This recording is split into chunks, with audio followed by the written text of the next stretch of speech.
அவருடைய பிறந்த நாள் வருகின்ற ஞாயிற்றுக்கிழமை வருது. ஜூன் 22. எப்போ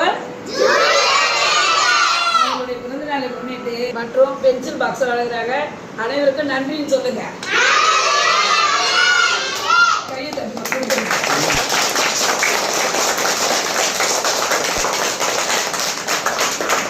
அவரு தலைவர் தான் செய்வாங்க. ஃப்ரெண்ட்ஸ் நிறைய கொடுக்குறாரு. என்ன கொடுக்குறாரு? ஃபர்ஸ்ட் வரணும். ஃபர்ஸ்ட் வரணும். தமிழ்நாட்டுல 10th ஃபர்ஸ்ட் நல்லா கை தட்டிட்டாங்க.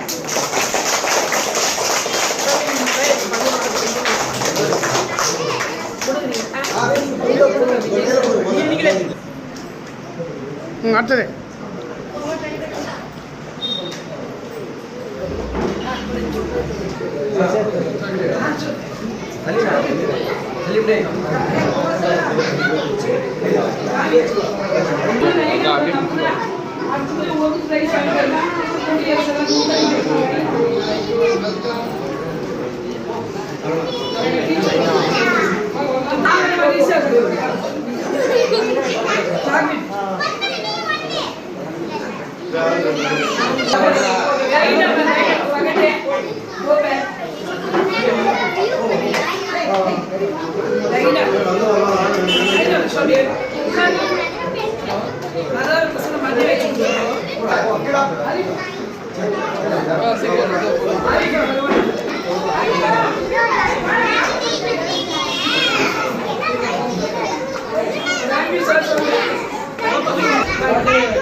அடுத்த வாரத்தில் நம்ம பார்த்து